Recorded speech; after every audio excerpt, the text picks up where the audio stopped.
Ja, been good morning, my relatives. Actually, I think it's the afternoon now, but or at least here on the East Coast. But yeah, this is Mark Charles.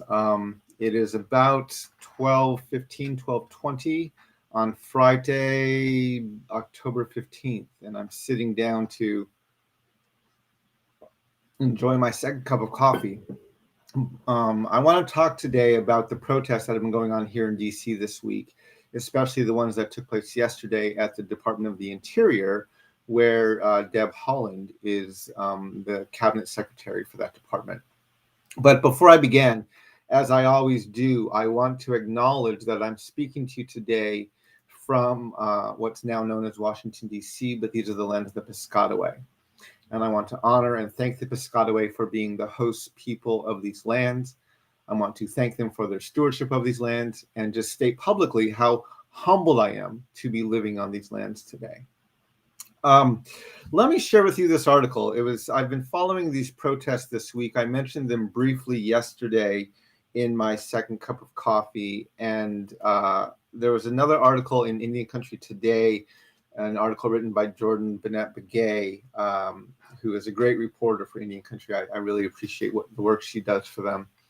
But there was an article yesterday, and it was titled Indigenous demonstrators make statement at Interior.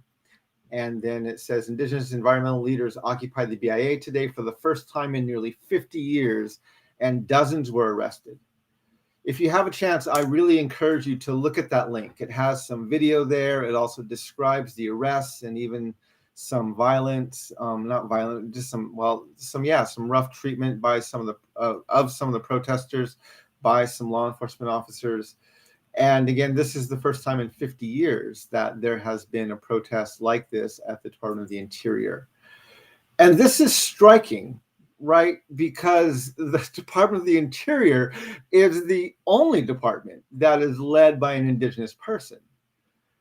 Deb Haaland from the Laguna Pueblo is the Secretary of the Interior. And so on one hand, it may strike you as very interesting. Why would protesters do such a significant protest at the Department of the Interior and not at the White House? Even by their own statements, they were protesting Joe Biden and claiming that he was not keeping not only campaign promises, but not even keeping treaty commitments that were made with our nations, our native nations, by this country. And so it may strike many people as bizarre. Why are they protesting at the Department of the Interior? Yes, this is a department that oversees these land issues and oversees a lot of these concerns. But again, Deb Haaland is a Native American, a Pueblo woman, Acoma of Laguna. And yet they're protesting her, and she was even out of town. She wasn't even there that day. But why did they not go straight to the White House? And I want to talk to you today, and this is one of the challenges. And as I've said before, I love Deb Haaland. I am so grateful that she is the Secretary of the Interior. I love her vision. I love the things she stands for. I love the things she campaigned on. I love her very relational approach to her job. I love her focus on raising up and giving voice and platform to Indigenous issues. I think she I'm very grateful and very proud that she is our Secretary of the Interior. As I've said before, when I ran for president in 2020, she was actually on my short list to be one of my cabinet secretaries as well, but she was on my short list to be our Secretary of State. I would have loved to seen her as the head ambassador to the world. And I think it would have been a tremendous move forward for our nation to not only have an Indigenous president, but also an Indigenous Secretary of State. But that's a whole nother topic for a whole nother day. That's a much bigger cup of coffee. But I want to talk to you today about why it is important and why our Indigenous peoples are protesting at the Secretary, at her offices and at the Department of the Interior. And to really understand that, you have to understand both who Deb Haaland is and what she had to do to become cabinet secretary. So Deb Haaland is a Laguna lady from the Acoma Laguna. And when she ran, she was the representative for the state of New Mexico in the House. And when she ran, she was very adamant, very strong in her opposition to fracking, as well as to drilling and oil extraction. And she was over the top supportive of Standing Rock, which was a protest of the Dakota Access Pipeline. And so you would think you wouldn't have to protest Deb Haaland, right, on these issues. You wouldn't have to protest the fact that there were commitments that were made, and especially by the Biden administration, and even in treaties, that Native communities stand for the protection of our environment and would be opposed to this type of extraction. And yet they had to, so you would think they would more lobby Deb Haaland rather than protest her, right? You would think they would have a meeting with her offices instead of protesting in the lobby and staging a sit-in. But if you watched her confirmation hearings, and you've heard me speak about this before, I've mentioned this in several speeches, right? Where when she was being confirmed by the Senate committee as Secretary of the Interior, some of her most oppositional questions obviously came from Republicans, as Deb Haaland is a Democrat, as is Joe Biden.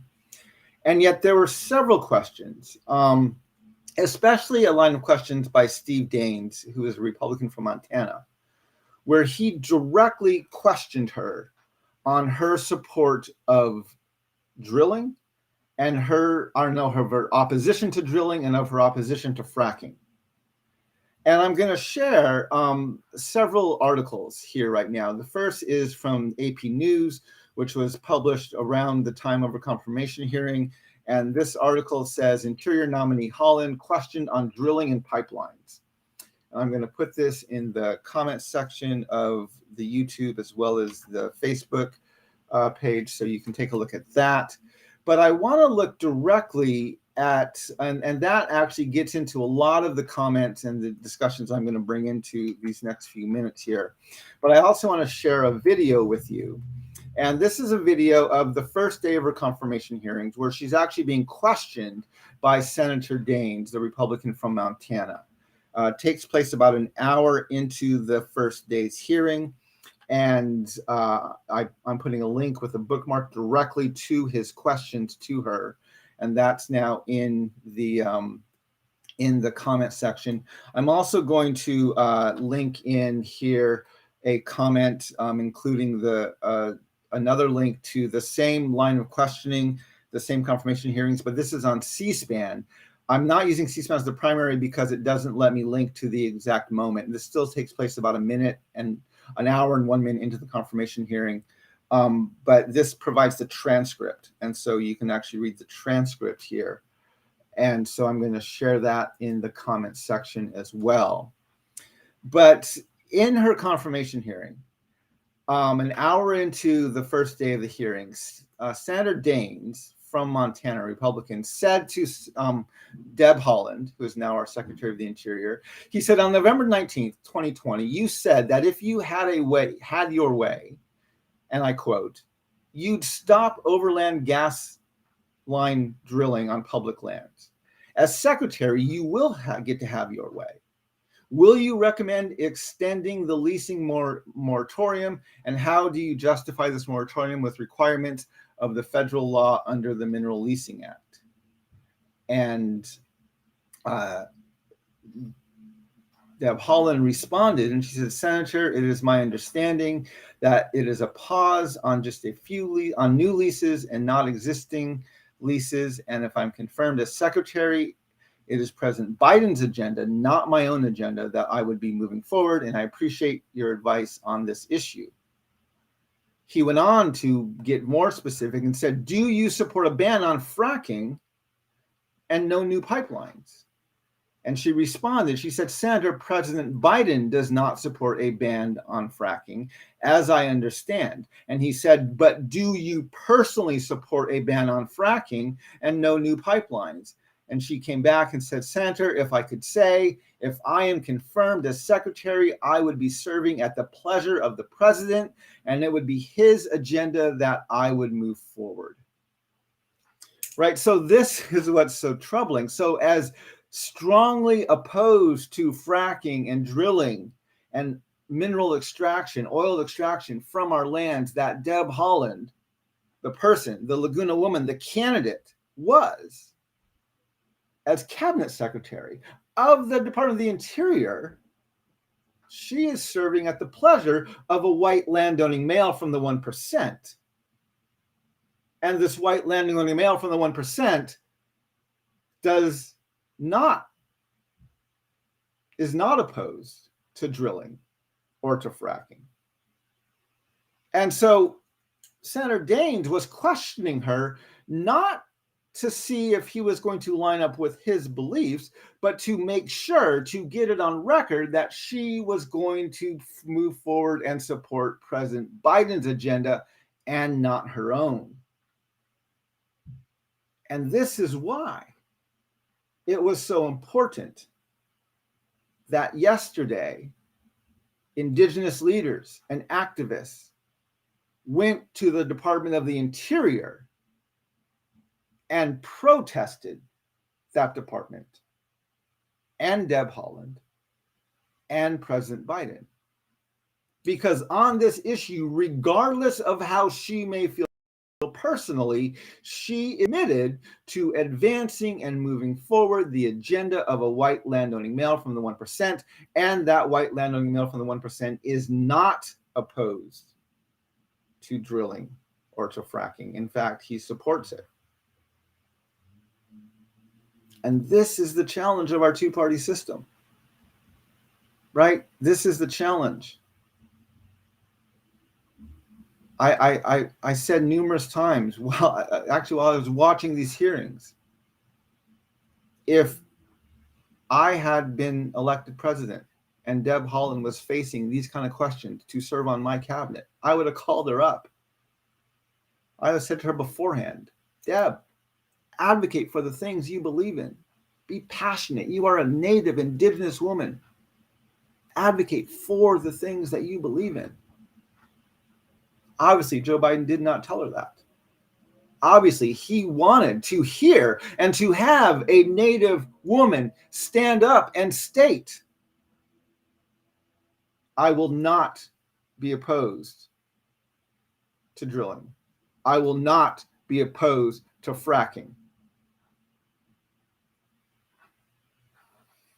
And this is the challenge.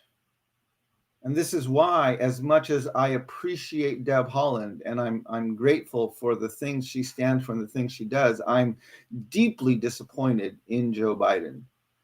And I am actually angry at the way that he has literally, and our two-party system has literally muffled her voice by not allowing her to advocate for the things that she truly believes in and understands and believes is what's going to be best for our country. So, yeah, this is where we get the challenges, right? This is what makes it hard.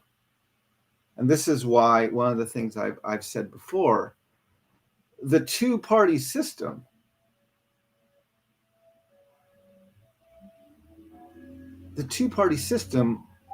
works together, Democrats and Republicans, to maintain the status quo. And the status quo is to advance the agenda of the white landowning male from the 1%. And so the way that our political system works is our political system grooms politicians and works extremely hard to take these edges off that would cause problems for the white landowning male from the 1%. And it brings those voices much more into the mainstream. And this is why I think it's so important that we have independent, third party voices of dissent within our political discourse, so that we can actually truly have these debates, truly have these conversations that are so necessary for us to have. And so I appreciate our Native peoples, our Indigenous leaders, our elders, our women, our activists who went yesterday to the Department of the Interior and protested the first Native American cabinet secretary of the Department of the Interior, and let her know that the agenda of the president she is serving at the pleasure of is not an agenda that is beneficial to our Indigenous communities and even for the nation as a whole. I hope Deb Haaland will use her position to work maybe behind the scenes to persuade President Biden to think differently. But until then, we need to protest. We need to be active. We need to let our voices be heard. We need to call for the things that we truly believe need to be changed. Anyway, these are the things I wanted to talk about today. I hope that this gives a little perspective on what's going on right now, and why even this is necessary, and why it was so significant that for the first time in 50 years, we had a major Indigenous or Native American protest at the Department of the Interior. And even in light of the fact that we have a Native American Secretary of the Interior. But it's because, again, this whole administration is working to advance the vision of a white landowning male from the 1%. And there are many ways where that person, Joe Biden, is not attuned to, not aligned with, nor is he willing to advance the agenda of the Indigenous peoples of Turtle Island. So I can't have my relatives. I hope this is helpful and gives a little perspective. I'm actually have to jump off soon. I have a meeting with someone a good friend of mine who I've got to meet over the past few years, and he is going to begin helping me to not only do things like get the audio from these files up on a podcast, but also help me really press some of these issues and hopefully grow some of the platform around my book and around this message and around these things over the next 45 days through the end of November, which is Native American Heritage Month. And so we're going to be doing a lot in the next 45 days, the next 4 or 5 weeks, or 5 or 6 weeks, to really try to gain some more exposure for these messages and for this dialogue and for the conversation we're trying to initiate here. And so beginning next week, we'll be doing things a little bit differently. But until then, I hope you have a wonderful weekend. I hope your second cup of coffee is just as good as mine was. And I pray that you will walk in beauty and that we will all learn how to walk in beauty together. I'm also excited tomorrow morning. Not only do I not have to take my daughter to school, as it's Saturday, but it's actually supposed to be partly cloudy, maybe even clear over the weekend. And I'm so looking forward to going to watch the sunrise tomorrow morning. I haven't been down to the Potomac in almost 2 weeks now. And not only have my daughter's school scheduled because the sun rising later, I can't get there as early. I can't go in the morning to watch the sunrise and still get back to take my daughters to school. But also, it's seriously been overcast and cloudy for almost the past 10 days. And so even if I did have time, you couldn't see the sunrise because of the overcast skies. But tomorrow is supposed to be partly cloudy, and it's a weekend day. So I'm going to go down to the Potomac tomorrow morning, and I'm going to wait for the sunrise. And then Sunday, it's supposed to be clear, actually. And so I'm very much looking forward to definitely seeing a sunrise on Sunday morning. And I'll live stream both of those, and I look forward to having you join me. But have a good day, my relatives. And I look forward to talking to you again soon. Huck on that.